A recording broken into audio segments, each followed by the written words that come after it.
Welcome to the Travel Agency New Year podcast. I'm Rachel K. It's day 71. We're getting kind of close to the end of the first quarter, so I'm going to have some episodes touching on benchmarking. These next two episodes are going to be touching on that. So what is benchmarking and why should you even have any benchmarks in place in your travel business? Oh. Preparation for your end of your first quarter. If you have decided to start listening to this at the beginning of your fiscal year, you're about 3 weeks out from needing all the data and all the information to make big decisions, not hugely, not bigly, just big decisions on what you're going to do for the next quarter. Do you need to make any revisions? Do you need to make any investments? What's going on here? All right, simply put, benchmarks is measuring your progress. Is it progress in overall revenue growth, client base growth, your performance, the quality of your service, the efficiency, all that fun stuff? Now, if you are not in the success circle, you should go join it. It's $35 a month, and we teach you how to do all this stuff for $35 a month. Lots of workbooks. It's a lot of work. Sorry. So you should be regularly tracking data, and there's going to be future episodes about what metrics to actually track. And there are a lot of vanity metrics that have nothing to do with you bringing in any revenue. So that's fine.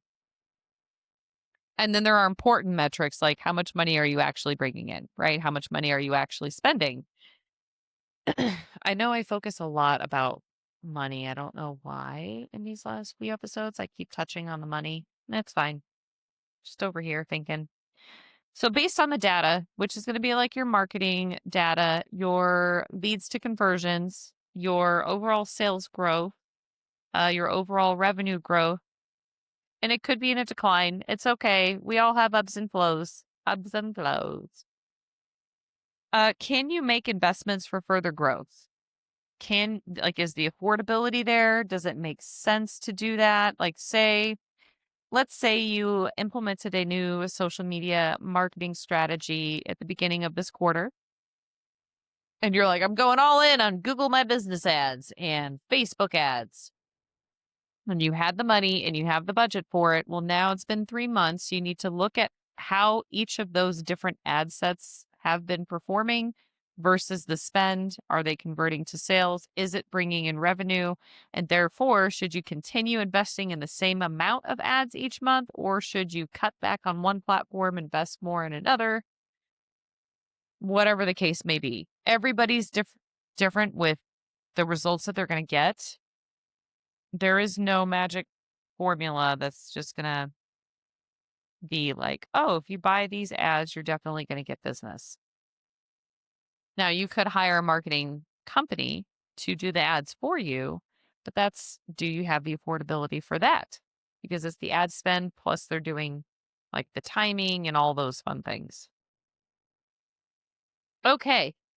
Any trends in travel, any travel news, is that aligning with what you're doing with your business model? You want to you got to keep some pace. You got to kind of stay up to date with the news, but I don't like just watching the news every day. Just know you got to have an understanding of what's going on in the world, because if you niche down in a specific country and they go to war or they go bankrupt or something like that, that could be affecting your travel. Or there's like some crazy world event that's positive. Like, what are the trends? And do they align with your business model? Is there something you might need to tweak or pivot a little bit?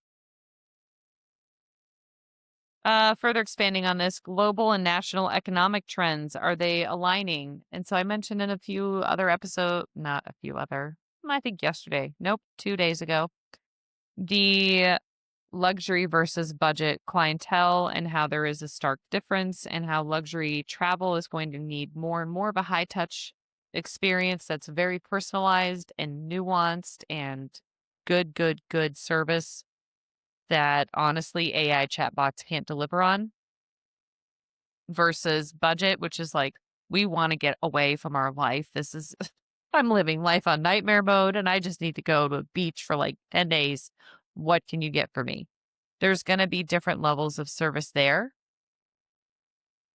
And are those trends aligning with your overall business model? Also, is it something that you're willing to adapt to? Because we all need to adapt. We can't just be like, this is how I do things forever and continuously be successful. Technology, social media platforms, global national economic trends, all of these affect your need to be able to adapt. But you have to analyze it and make a decision on where you need to adapt and pivot, you know?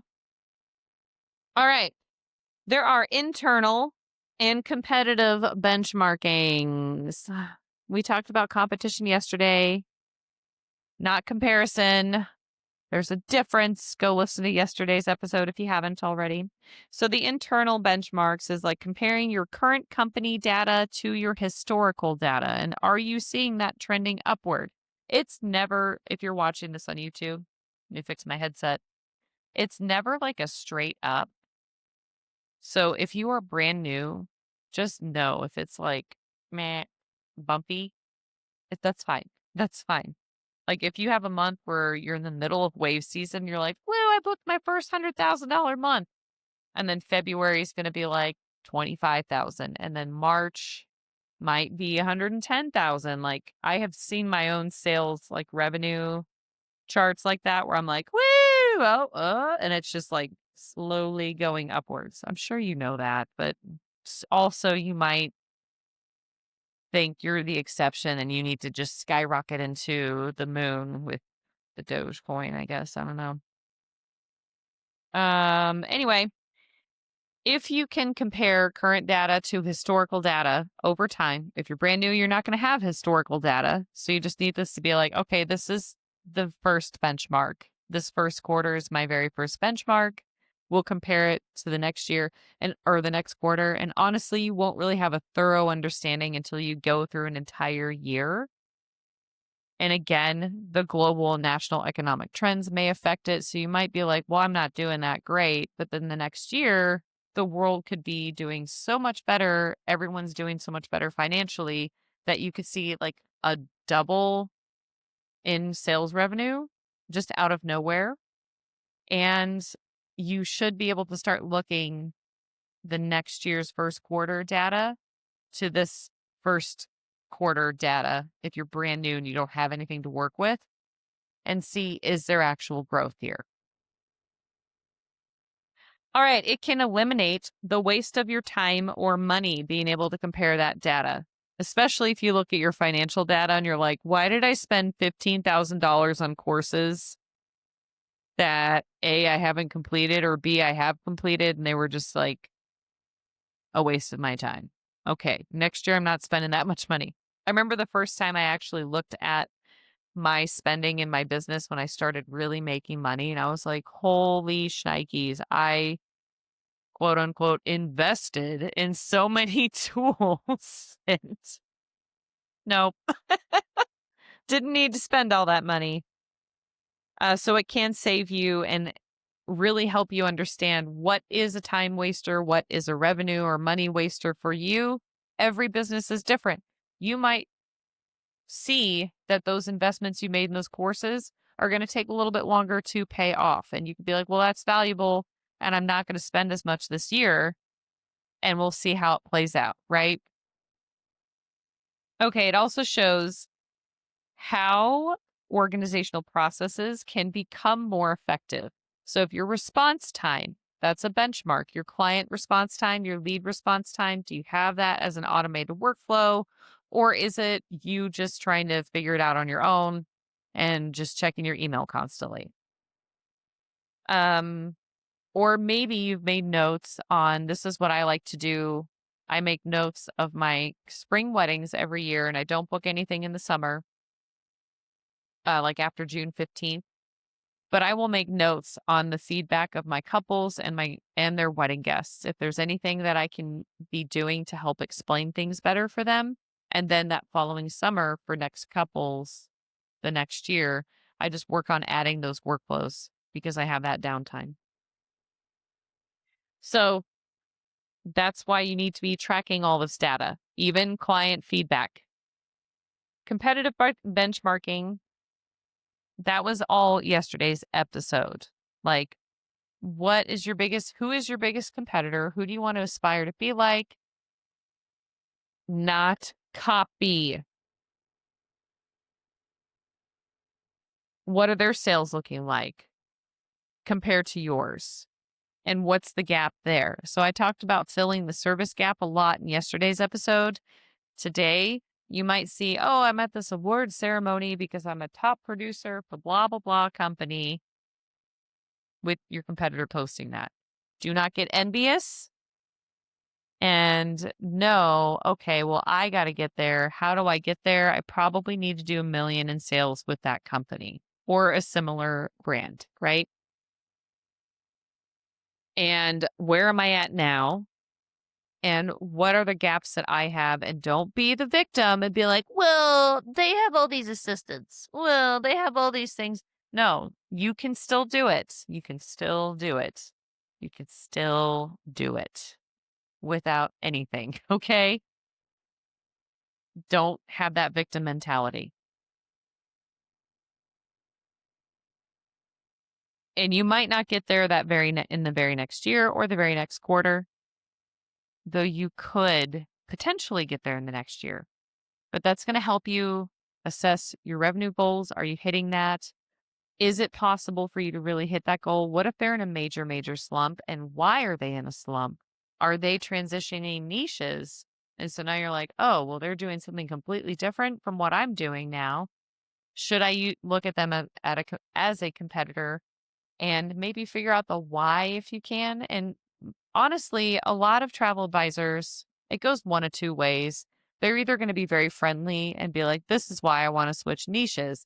This is what I'm dealing with right now. They're happy to talk shop. And then there are some who are just weird and think they're better than people. They're few and far between. So I don't know, you could possibly reach out and be like, hey, I noticed that you're doing this. Is there a reason why you're switching niches? All right.